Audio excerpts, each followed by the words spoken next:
story in Katsina State, where reactions have trailed the peace deal negotiations between one of Nigeria's most wanted terrorists, Isaiah Kwashen Garwa, with a community in Faskari local government area of the state. The deal was announced on Sunday in a post on X by Zagazola Makama, a security analyst specializing in the Lake Chad region.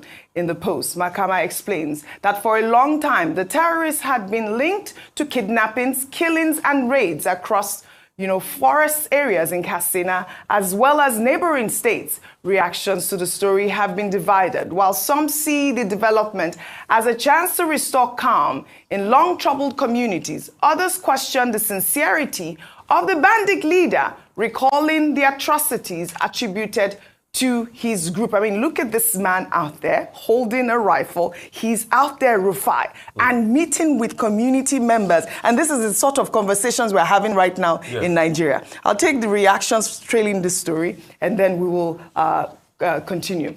In the meantime, here is a reaction. This is from an ex-user. He wrote on X, "Is the peace deal the required justice for the numerous lives that were wasted and are still wasting so many years of setbacks, not only for the direct victims of insurgency and the Northeast, but also for the country in general? Negotiating peace with bandits and enemies who held the entire country hostage for so many days is synonymous with encouraging others to constitute themselves into groups to wage war against the country with the mindset of being granted amnesty after so many years of infiltrating havoc and destroying lives. Meanwhile, a peace deal that was intended to end years of violence in Nigeria's northwest has collapsed after bandits abducted 40 worshippers in Zamfara state. The peace pact had been signed on August 28 between community leaders and bandits in Katsina state. However, less than a month later, gunmen attacked a mosque in Gidantobe village in Safe local council and abducted dozens of worshippers during morning prayers on Monday. Despite the setback, the Katsina state government is saying they support community-driven pacts with repentant terrorists, but maintain a policy of zero negotiation. What sort of contradiction is that? Rufai.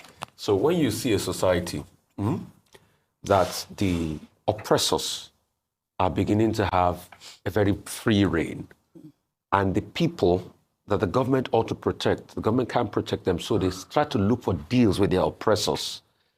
These are vestiges of a dysfunctional society. You will have thought that this government will focus on that, but they'll never focus on that. They'll focus on politics.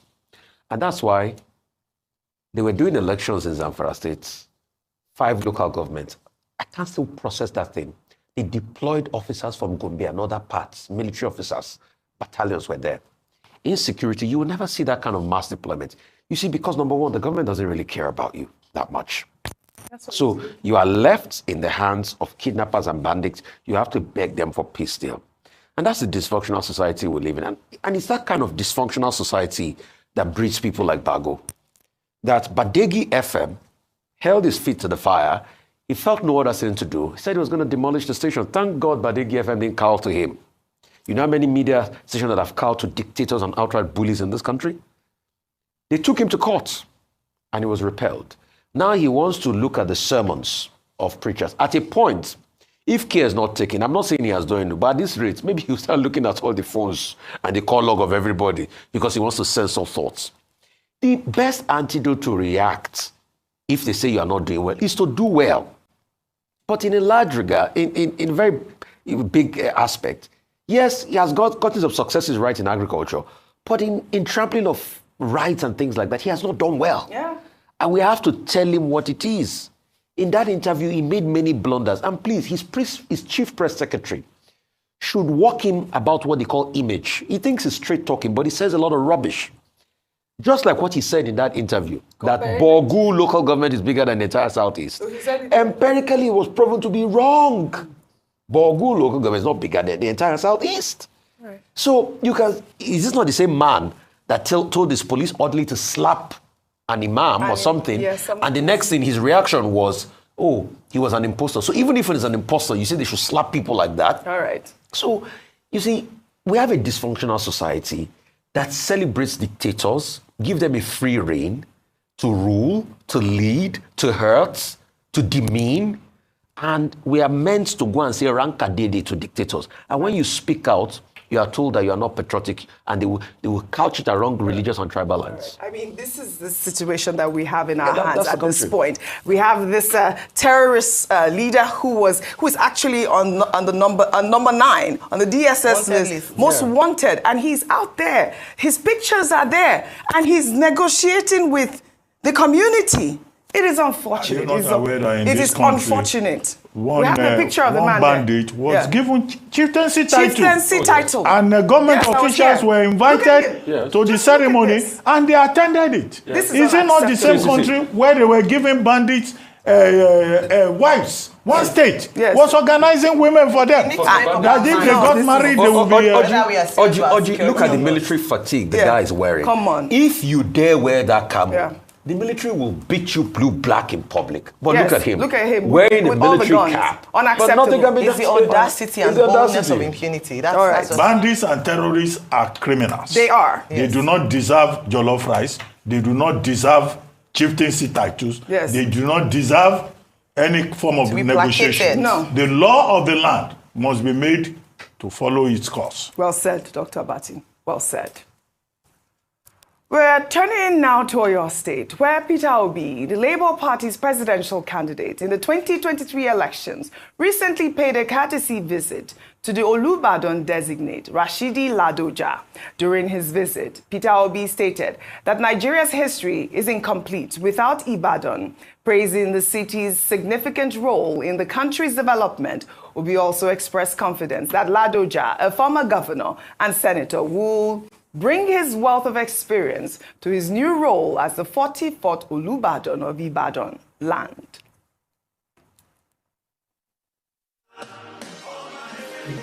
All my enemies are suffering. All my enemies are suffering. All their plans are scatter. All my enemies are suffering. Enemies, frenemies, it's me with that energy. You never know me, don't like me. I have seen the president. Can we unite and love each other? So I have to build a better country.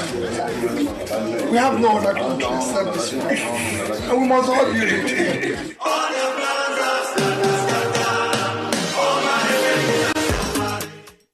All right, there you have it, Ayo. Peter Obi's visit is quite significant, especially in the run-up to the 2027 elections. It's a classic example of how politicians in Nigeria, regardless of their position, continue to build bridges with traditional institutions. It's common practice, right, Dr. Abati, for political figures to seek the blessing of traditional rulers, recognizing their immense influence and their role as custodians of culture and community. I want to take this reaction so that we can discuss this. This person, truth be told, wrote on X. This courtesy visit by Peter Obi and Gbadebo Rose Viber to the Olubadan designate is just another overhyped political stunt. It's not about unity. It's a desperate grab for relevance ahead of the 2027. The crowd and traditional vibes won't change the fact that this is all for show. Empty promises as usual. Truth be told, this is more noise than substance. That's the ex-user there. Another person wrote, well, including today's generation in conversations like this is crucial, because Peter Obi mentioned that. It helps reshape and redirect Nigeria's future towards a better tomorrow. The coming together of experienced leaders and fresh voices gives hope for real progress. I mean, I love to see these sort of images, though, and optics. What are your thoughts? All right, let me first of all, congratulations to now the Olubadan of Ibadan, who's also an experienced politician in his own right, and now he's coming there. Former governor, an experienced politician. He was also quite influential in Oyo politics. But also to see Peter Obi, who has not yet said where he's going to or what he will do come 2027, go there to pay a courtesy visit, in respect of tradition. Now, to the first person who says, oh, this is just a political stunt, the truth is that you do the talk. You don't do the talk. Everybody's consolidating their base, whether it's through grassroots engagement, ahead of 2027. Irrespective of what he decides to do, at least what he's showing is that he continues to connect to the people, whether from the south, the east, west, or north in Nigeria. This is what we need to see. More unity along ethnic divides. No, at the end of the day, one Nigeria, we promote that. And whatever he needs to do to ensure and to give a good signal to the people, I think is fantastic. And I think it's good that he's done that visit. More unity is what we need in Nigeria. Okay. Now, let's move on to this information. You know that former President Goodluck Ebele Jonathan had a discreet meeting with Peter Obi very recently, and they discussed and talked about national issues. Now, also, you know that Peter Obi also met recently with former President Olusegun Obasanjo as well. From there, they went to visit the, I'm sure you know Ladoja. He's now governor of Oyo. And he's now a king. He's a king. Yes, Olubadan designate. That's what so they went to pay their royal rights and all of that. Now, ever since then, the talk is that Peter Obi may actually have to withdraw from the 2027 presidential race in respect for Jonathan, who is supposedly he considered as his mentor. They worked together when Jonathan was a president, and they feel that it's Jonathan that has the willpower to ask Peter Obi to drop his ambition. The idea is that the North finds Jonathan more appealing, all right, than Mr. Like Peter. A pot of soup.